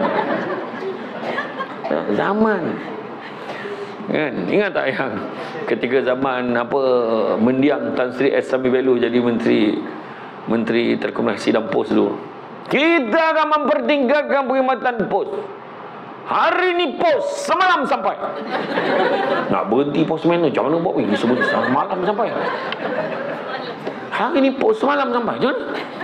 Tak boleh buat ni. Berhenti. Rupanya maksud dia hari ini pos 1 malam sampai. 1 malam dan semalam seerti penggunaan tak sesuai. Terperanjat postman ni. Macam mana semalam sampai? Aku dah post dah tadi. Tahu dah sampai dah semalam. Macam tu lah akhirnya. Aduh, itu sebab saya kata kena cepat. Lambat kita akan ketinggalan. Sekarang ni semua online. Kan? Tak sangka betul. Beli makanan online. Lepas tu panas-panas bajet-bajet macam kita masak. Kedua, hadir pada peluang yang baik. Datang pada program-program yang baik. Datang majlis ilmu. Datang dalam kursus-kursus seminar. Datang. Ketiga, apply. Amalkan apa yang kita pelajari. Betul. Laksanakan dekat pejabat. Bila kita nak pergi kursus seminar, tu sebab bila kita isi borang SKT, tak tahu sekarang apa nama borang tu? Betul tak? SKT tu bila kita isi borang dengan kursus-kursus yang diperlukan, jangan salin kawan-kawan punya. Tanya diri sendiri, aku perlukan kursus apa? Apa yang aku perlukan, supaya nanti ada yang sesuai baru hantar kita. Lepas tu kita marah, asyik-asyik kursus macam ni je hantar aku. Kau pergi salin kawan punya, siapa suruh? Nampak tak? Yang keempatnya, mantapkan keupayaan kita. Kalau perlu sambung study, sambung study. Perlu belajar. Macam mana caranya nak buat macam ni, macam mana nak buat macam tu, macam mana nak buat macam ni. Belajar. Kan, belajar. Saya pun terpaksa belajar dulu. Masa tiba dah zaman teknologi, tiba-tiba pakai Webex meeting, tiba-tiba pakai Google Meet. Macam-macam cara nak ceramah. Kan? Rupanya baru tahu. Kalau saya kata, minta maaf lah, saya tak ceramah online, saya ceramah fizikal je. Maknanya 2 tahun Samsul Bat jadi tak relevan. Masa tu lah ramai orang, kalau perasan, ramai orang terpedaya dengan market pada ketika itu. Ramai yang tiba-tiba jadi jutawan segera. Perasan tak? Berniaga online tiba-tiba lebih berjaya. Dia berniaga online. Tetapi kalau orang tu beringat, dia mesti menyimpan, dia akan okey sekarang. Tapi ramai orang tengah terciduk kata orang tu kan. Sebab apa? Sebab terpedaya dengan market masa tu. Sebab masa tu online, orang tak keluar rumah. Memang orang akan pakai online. Kemudian lepas tu pula, dengan keadaan macam tu, ada pula Ada moratorium pula, kerajaan bagi supaya boleh tangguhkan bayaran ni. Jadi duit ada kuasa beli ada kat tangan dia, tu dia beli. Dan dia ingat market masih sama lagi lepas pada tu. Tak sama. Itu lepas tu ramai orang yang terpedaya. Dan siapa yang tak beringat dalam tempoh tu, habis, susah. Dia perlu mempelbagaikan kaedah dia. Kan? Sekarang ni pakai TikTok tak boleh sebut pula. Salah sebut dia kena ban. Sebut Shopee tak boleh. Sebut link tak boleh. Link kena ban. Merawat, ban. Tak boleh. Membantu, ia boleh membantu, ban. Tu yang dia sebut lain tu. Jadi siapa yang nak beli boleh tengok dekat dalam Sofia dia kata. Tengok dalam Sofia pula. Kan? Nanti jangan lupa nanti jangan lupa wasabi dia tu. Jangan lupa wasabi. Dia cuba nak ubah ayat-ayat tu terpaksa. Lama-lama so kena ban juga tu. Itu dia. Sebab bila dah ramai tertumpu dekat situ dah mula. Kan? Kalau tidak tu YouTube apa semua kan. Contohlah. So saya record je ni. Saya record je. Sebab apa? Kalau buat live TikTok jangan risau. Tak sampai 15 minit tiba-tiba dia potong siap-siap dah. Dia dah keluarkan dekat dalam dia punya account. Macam dia punya. Sudah bila aku keluar aku pula tiru dia. Macam tu lah keadaannya. Tu belum cerita lagi. Dia ambil gambar saya, dia cari gambar keluarga saya. Keluarga Samsul Bak mengucapkan selamat tahun baru FYP. Bukan aku punya account. Dah dapat follower ramai, zap dia jual account tu untuk orang jual barang. Sekarang zaman dia. Kan, tu dia. Tu yang kedua. Yang ketiga. Seterusnya apa yang kena ada? Profesional. Jangan campur aduk peribadi dengan kerja. Dan kerja betul-betul, pribadi-pribadi. Tapi bila balik pun profesional. Balik rumah kita tukar peranan kita sebagai suami, peranan sebagai ayah. Jangan bawa kerja tu dekat rumah. Pangkat tu jangan bawa sampai ke rumah. Kat rumah kita pangkat kita lain. Kita suami, kita ayah. Okey, ingat tu. Kita anak. Tu pangkat kita. Ini balik belagak semacam. Saya ni pengarah kat pejabat. Kerja saya banyak. Cuba faham. Rumah ayat dia. Balik je ni. Masih ni anak ayah. Sekali kita reject anak kita. Sampai bila anak kita tak cari kita. Itu tajuk lain lah. Tentang kekeluargaan. Mana kena panggil lagi lah. Kan? Jadi makna profesional, campuran. Boleh tak? Ada orang marah. Aku macam tu macam takkanlah tak boleh nak buat kerja kat rumah. Boleh, settlekan masalah kat rumah dulu. Kemudian malam anak dah tidur, semua dah selesa, semua. Time tu buatlah kerja balik semula. Ada peranan kita kat rumah yang perlu kita mainkan. Anak kan settle. Tadi kan dekat sekolah kan kat sekolah kan. Dengar je. Bukan semua parents berjaya mendengar. Sibuk cerita dengan mak kau lah. Banyak cerita. Jangan. Ni. Kemudian begitu juga apa yang kena ada? Iltizam, bersungguh-sungguh dalam melaksanakan tugas kita. Jangan main-main, jangan sambil lewat. Kerja betul-betul. Buat yang terbaik. Ingat tak tadi hadis yang awal tadi saya kata Nabi sebut Allah sangat suka hamba-Nya kalau melakukan satu amal pekerjaan dilakukan dengan baik, teliti dan sempurna. Kemudian apa lagi yang kena ada? Organize, susun atur strategi untuk berjaya. Kan? Sebab kata Suza, if you fail to plan, then you plan to fail. Jika kita gagal merancang, kita merancang untuk gagal. Begitu juga dia sebut sambungannya. Suza kata apa? Perancangan tanpa pelaksanaan sia-sia. Pelaksanaan tanpa perancangan bahaya. Perancangan kena ada, pelaksanaan pun kena ada. Macam kita ada kan, kita ada objektif, visi dan misi organisasi terpapar dekat dinding. Saya nak tanya dekat sini staff ni, apakah visi Pemin?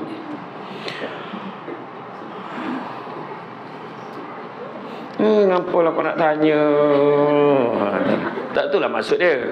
Itu sebabnya kalau kita tengok objektif, visi dan misi tak perlu panjang-panjang. Itu sebab kita buat bengkel, buat panjang susah nak ingat. Cuba tengok macam Nike. Just do it. Impossible is nothing. Toyota, moving forward. Itu aja semua orang pegang. Oh, faham? Tu sepatutnya buat bengkel seminggu tu bincang apa benda yang terbaik. Macam hotel, apa dia punya motor hotel? Business made leisure. Macam tu lah. Business made leisure dia kata. Always the best. Macam tu je. Selamat datang. Selamat datang. Senyum je. Dia pun terima. Senyum. Penawar duka. Macam tu. Iya. Nampak tak? Dan kemudian apa yang kena ada? Apa yang kena ada adalah niat kita. Perbetulkan niat kita bekerja. Siapa yang bekerja di Pemin, tu terang saya cakap, you all takkan kaya. Nak tengok respon. Tahu tak cakap? Bukan. Maksudnya niat tu perbetulkan. Dalam bekerja jangan sibuk nak kerja, nak jadi kaya. Tapi kerjalah bahagia. Kerana satu hari nanti kita akan sedar, bukan semua perkara boleh dinilai dengan harganya. Deep betul. Jangan lupa catat. Lepas ni mulalah dalam status, hidupnya sibuk nak kerja kaya, tapi kerjalah bahagia. Sungguhnya bukan semua perkara boleh nilai dengan genya. Kan? Baru betul. Nampak tak? Iya. Apa gunanya kaya kalau rumah tangga porak-poranda? Apa gunanya kaya? Anak bersepah tak dibela. Apa guna kaya? Tapi kita duduk dalam penjara. Buat apa? Tak ada nilainya. Betul tak? Jadi dalam bekerja ni, integriti ni nak bawa kita nak mengejar ke tan. Mengejar ke tan.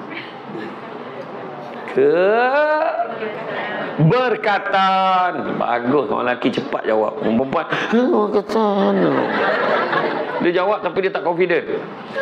Keberkatan. Apa maksud berkat? Walaupun sikit, tapi dia baik dan berkembang. Itu maksud berkat. Contohlah kita cakap anak kita, mak tak boleh nak bagi duit belanja banyak ni, mak boleh bagi RM1 je.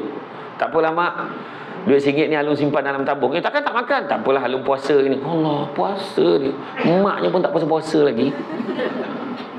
Nampak tak? Anaknya puasa. Lepas tu petang tu pukul 5 anaknya balik.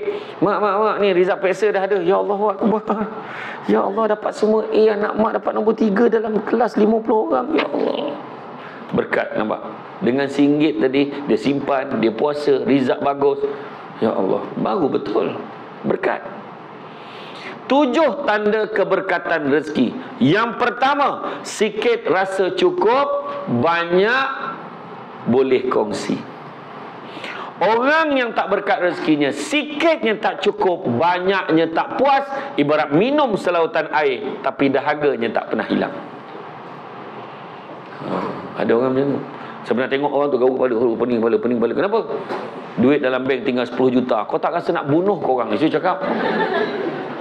Sebab dia dah terbiasa dalam banknya ada 100 juta, tiba-tiba tinggal 10 juta, dia rasa susah sangat. Cuba kalau kita dengan pengumuman, bagi menghargai jasa penjawat awam, dengan diumumkan insentif keuangan bagi kerajaan, staf kerajaan negeri Terengganu Darul Iman, kita berikan 3 bulan gaji. Tak, jangan tepuk, ni contoh. Ni contoh aja, jangan tepuk bawah. Okey. Ataupun macam ni, tiba-tiba ni contoh aja, bukan betul-betul. Contohnya, saya rasa happy sangat. Tiba-tiba CEO beritahu, saya happy sangat Samsung buat hadir hari ni. Dengan ini saya umumkan kepada semua yang hadir hari ni. Yang tak hadir kita tak apa tolonglah, yang hadir sahaja kita berikan insentif setiap seorang. Contoh. Setiap seorang kita berikan RM300,000 setiap seorang, yang mana kita akan bank in kan sebelum jam 5 petang ini. Saya nak tanya, puan, RM300,000 dalam akaun, dah rasa kaya belum?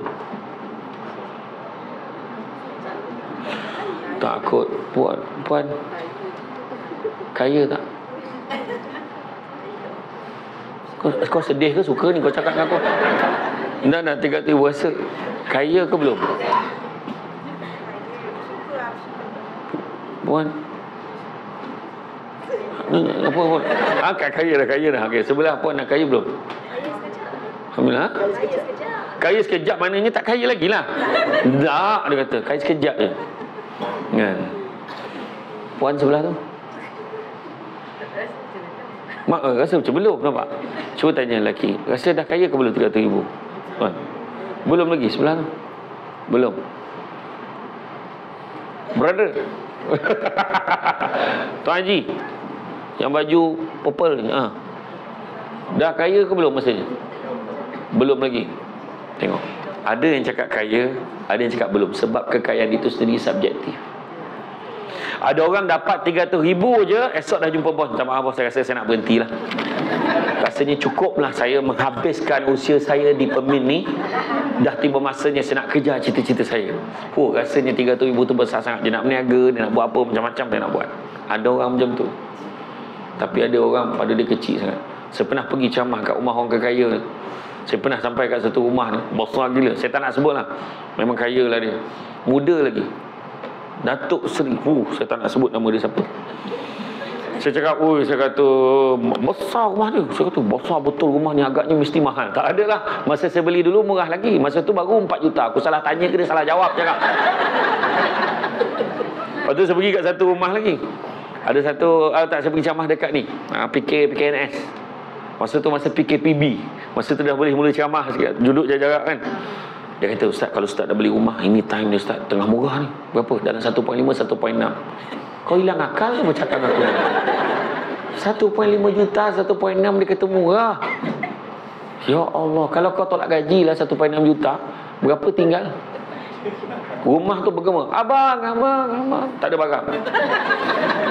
Makan. Bergema-gema rumah. Pergi kat dinding tu makan apa? Jilat kat dinding. Tak makan apa dah. Tak ada apa dah. Mahal gila 1.6 juta rumah. Yang seorang tu lagi pula, Datuk Seri seorang lagi, dia ajak saya makan kat rumah dia. Selepas ceramah makan, lepas tu dia bagi saya rasa satu kopok tu, rasa kopok ni sedap tak Ustaz? Sedap lah kopok ni. Itulah isteri saya pun cakap sedap tu. Yang kita orang beli kilang tu, kenapa kau beli kilang dia? Kalau sedap beli banyak bagi semua rasa sudahlah. Dia beli kilang tu kasar betul gurau. Macam aku lah pergi makan kan nasi dagang atas tol tu, dengan tol-tol tu aku beli sekali macam tu lah kan. Gila betul. Tapi dia bukan belagak. Itulah bahasa orang kaya.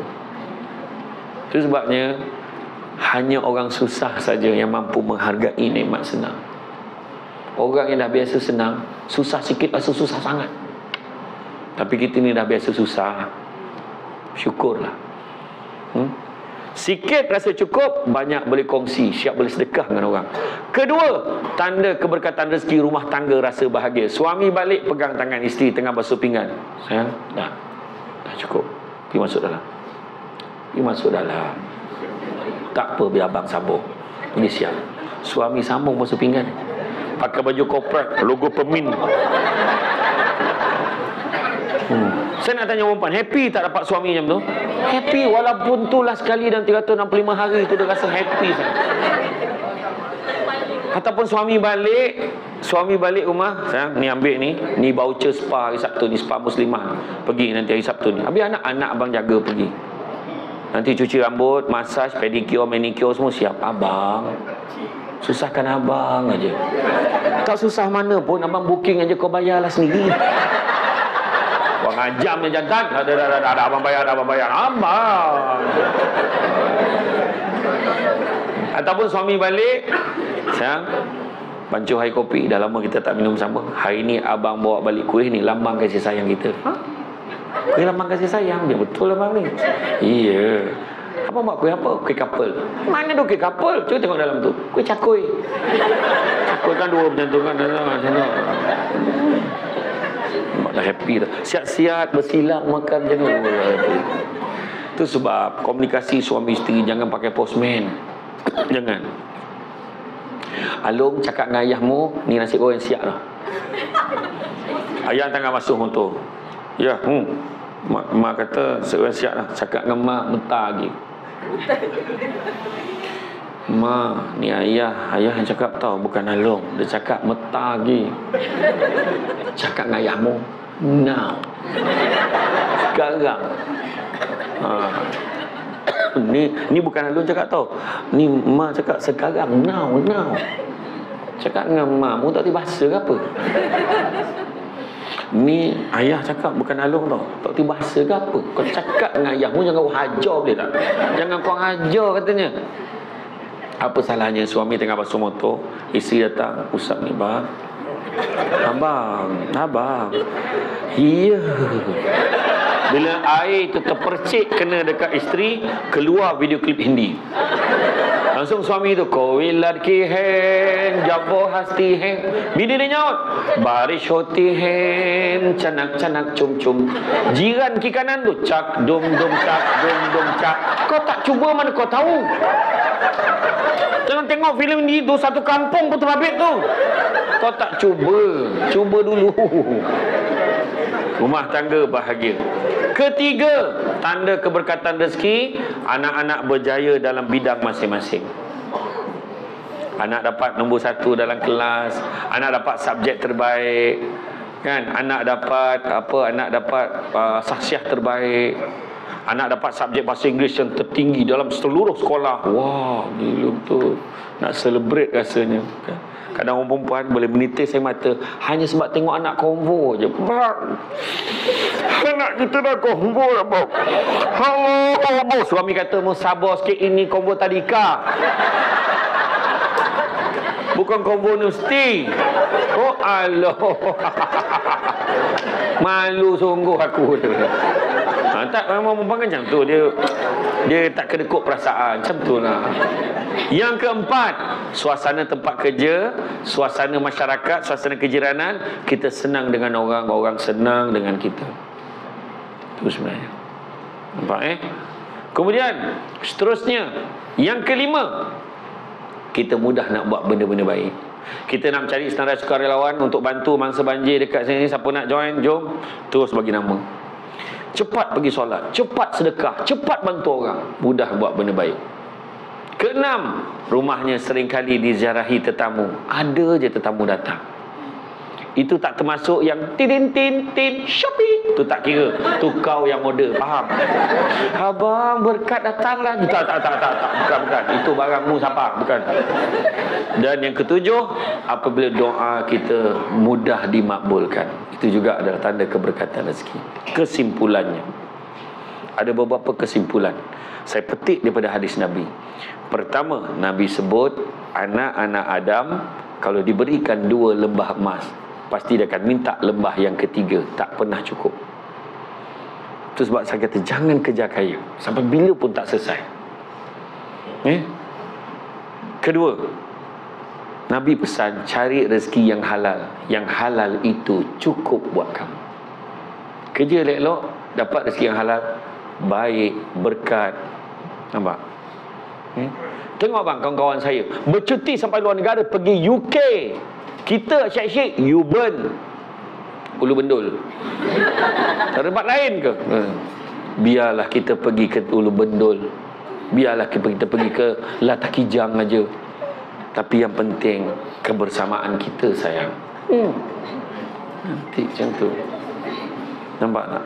Yang ketiga, Nabi pesan manusia yang paling kaya. Nabi kata manusia yang paling kaya adalah manusia yang merasa cukup dengan apa yang dia ada.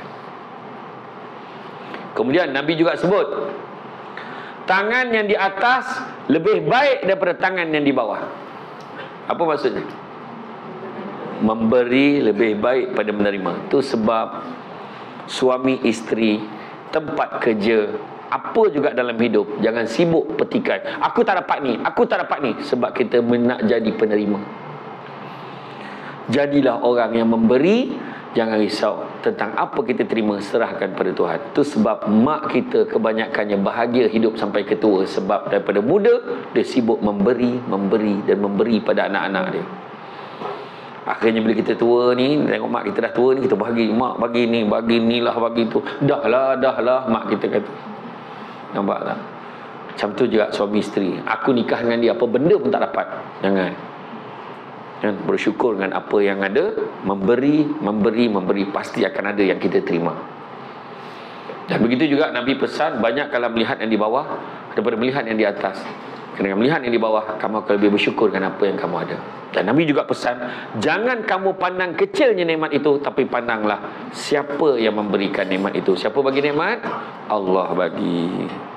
Jadi hidup kita ni jangan sibuk nak kejar kaya, tapi kejarlah bahagia. Sebab kan nak kaya cepat, tipu projek, makan komisen, ikut jalan belakang, jalan bawah meja. Tak usah. tidak ada ketenangan dalam hati kita. Sekali kita ambil duit haram ni, takkan tenang sepanjang karier kita. Percaya cakap saya. Baik jangan. Jaga amanah elok-elok, kerja elok-elok. Kita nampak orang lain kaya, alhamdulillah, macam tu je. Tapi kita nak kaya, mudah-mudahan serah pada Allah bagi yang terbaik untuk kita. Kadang-kadang kaya tu tak baik. Rupanya bila kaya ramai yang lupa diri. Ada lelaki kaya lupa isterinya pernah susah dengan dia. Ada perempuan tu pula bila kaya dia lupa yang suaminya bersusah payah untuk dia juga. Contoh, ada macam-macam kes. Okey? Macam itulah. Dan jaga ukhuwah, jangan saling menjatuhkan.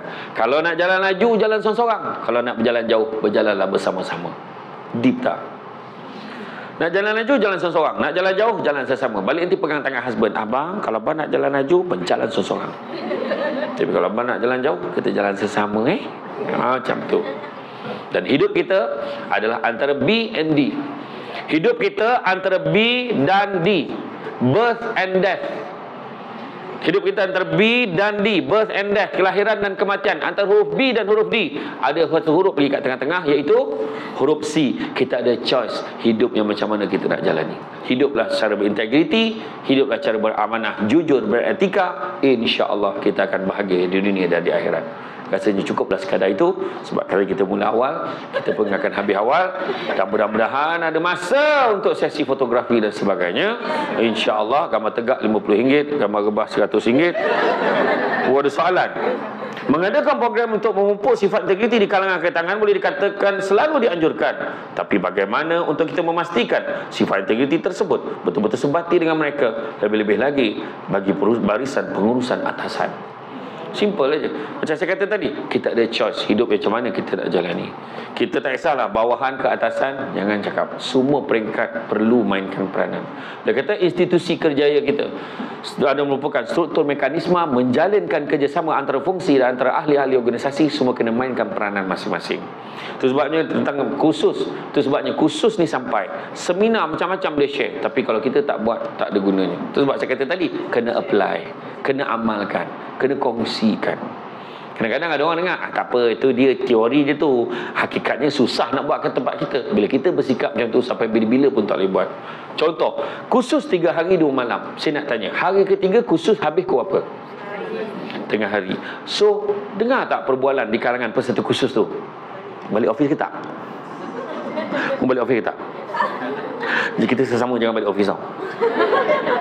Sedangkan kursus dekat aja. Sebab benda tu persoalan pilihan kita. Kan, sikap kita dasar dah ada. Kalau kerja tu ikutkan hari tu hari bekerja, hari khusus tu. So kalau boleh balik ke pejabat, tengok apa pekerja yang kita boleh buat. Itu aja.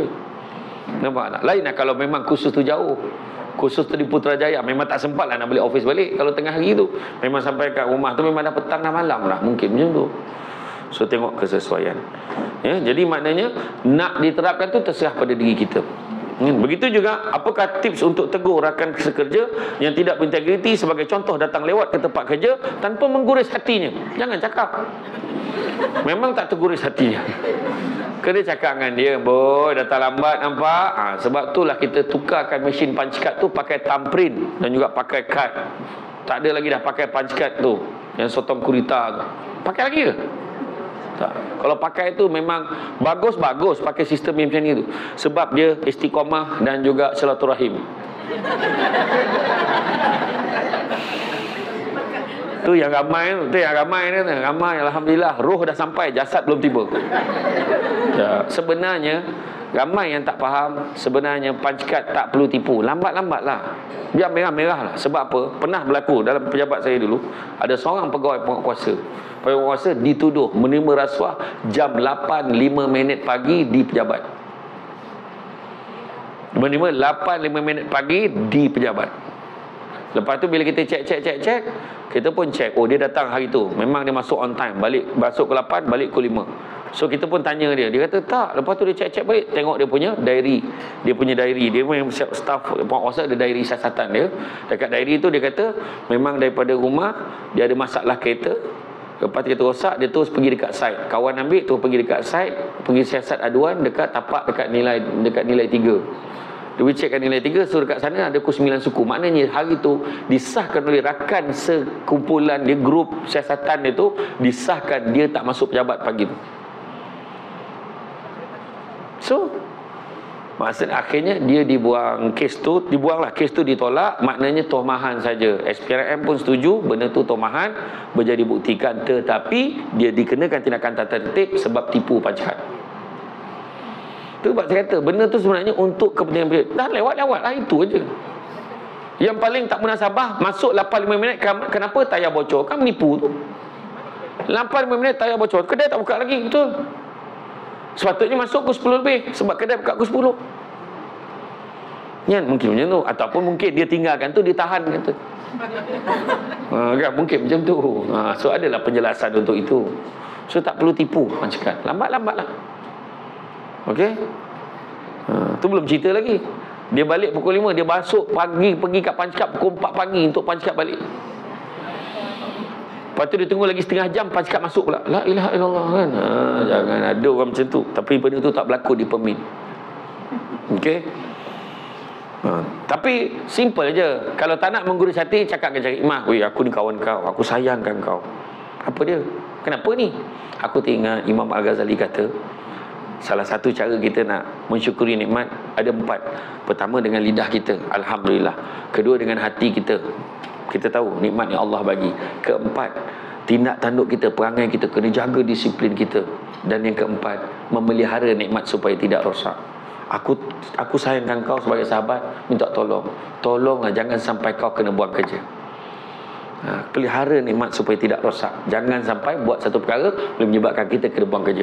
Itu sebab kalau saya buat team building 3 hari 2 malam, team building kan, saya akan handle khusus tu setiap masa tu, setiap slot saya seorang. Kecuali slot riadah ada seorang kawan saya, yang mana riadah pun memang gelak aja. Manalah dia buat. Tapi seminggu 2 minggu sebelum saya handle team building tu, saya akan duduk dekat bahagian HR untuk buat profiling setiap peserta. Dia ni selalu datang lewat, dia ni melawan bos je kerja, dia ni tipu MC je. Bayang ni, tipu, jap meninggal yang seorang tu pula. Seorang mati.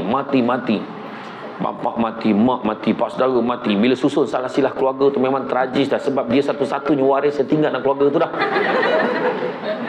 Yang seorang tu kejap-kejap sakit ni, kejap MC, buah pinggang beralih, apa semua, siku tercabut, apa semua, jantung dah tinggal berapa cm aja. Macam-macam. Kau ingat bos tak perasan? Bos akan perasan benda tu. So kita macam mana? So bila kita seminar, bila kita buat bengkel yang team building tu, bila saya tanya soalan tentang satu perkara, saya akan terus tuju pada orang tu. Kalau selalu datang lewat, memang tak baik lah. Apa pandangan awak? Dia tu selalu datang lewat lah. Memang tak baik lah, memang tak bagus lah macam tu. Dia sepatutnya kena hormat kerja dia. Bagus. Ini jawapan yang kita nak. Wahal dia selalu lambat tu. Kawan-kawan dia ikut bersama. Dia nampak lah. Poin tu. Jadi dia akan ingat. Kadang-kadang kena tegur diri sendiri. Betul. Apakah punca utama berlakunya sikap tidak berintegriti seperti jenayah rasuah dalam sektor kerajaan dan swasta? Adakah disebabkan faktor gaji yang kecil atau besar? Tak. Macam saya kata tadi, anak-anak Adam, Nabi beritahu kan, kalau beri 2 lembah emas, bukannya 2 guni, bukan 2 bilik, 2 lembah emas, dia akan minta lembah yang ketiga. Tak pernah cukup. Kita tahu kan gaji hakim. Tahu tak gaji hakim berapa? Gaji hakim. Kalau ni cerita tahun dulu tu, sebelum saya makan semula ni saya cerita waktu saya camah dekat ni apa Palace of Justice, POJ kan, Putrajaya. Hakim Mahkamah Rayuan 24,000 sebulan. Hakim Mahkamah Rayuan 48,000 sebulan. Siap dengan orang gaji, tukang kebun, driver, kediaman rasmi, majlis apa tak boleh pergi. Saya masuk pejabat dia, ni besar Dewan ni pejabat dia. Pergi kat Palace of Justice, saya tengok, oh ini besar pejabat ni, gila betul. Tu meja dia. Lepas tu masuk dekat ruang bilik tu, bilik air. Dekat ruang bilik tu ada almari, ada katil. Lepas tu dekat tu, lepas tu baru bilik air. Memang selesa betul. Maknanya kalau dia tak balik pun boleh. Lepas tu gaji Mahkamah Persekutuan. Dulu Mahkamah Agung saya nama Mahkamah Persekutuan 64,000 sebulan. Tak termasuk orang gaji, tukang kebun apa semua, bercuti luar negara, mana boleh bercuti kat Seremban. Kenduri kenara mana boleh pergi, kenduri rakyat mana boleh pergi. Sebab dia tak boleh kelihatan bersama dengan orang biasa, takut satu hari nanti dia akan menghakimi orang tu. 10 tahun tak boleh campur orang. Kalau dia berkurang jawatan 10 tahun, kawan pun tak ada. Nak pergi lepak-lepak kedai tom yum, tak boleh. Itu pun 64,000. Cuba kalau dapat gaji 64,000 sebulan, apa perasaan anda? Rasa apa? Itu pun dia kata apa? Tak cukup. Sebab dia dah biasa. Mana cukup? Dengan ini diumumkan bahawa gaji minimum untuk semua penyawak awam adalah RM10,500. Percayalah, tetap tak cukup. Tak cukup. Itu saya kata tadi, jangan sibuk nak. Dia bukan faktor gaji kecil, gaji besar. Itu sebab yang kena tangkap, pembantu tak habis. Ambil duit, ambil duit RM1,500 sebab tukar nama kat geran tanah tu nama orang lain. Itu je. Yang seorang tu kena pula pangkat tinggi kot, pengarah, ketua pengarah. Dapat bayar main golf. Rasuah dia main golf dengan kawan-kawan. Free. Tu main dekat mana? Bandung. Kena balik langsung, tak berbaloi. Bukan pangkatnya nombor 1 dalam pejabat kot. Sebab ni lah. Sebab bukan pasal gaji dia rendah, gaji tinggi, tapi sebab hati dan perasaannya tidak merasa cukup dengan apa yang dia ada. Okey? Jadi itu saja. Ada soalan lain? Tak ada dah. Terima kasih banyak.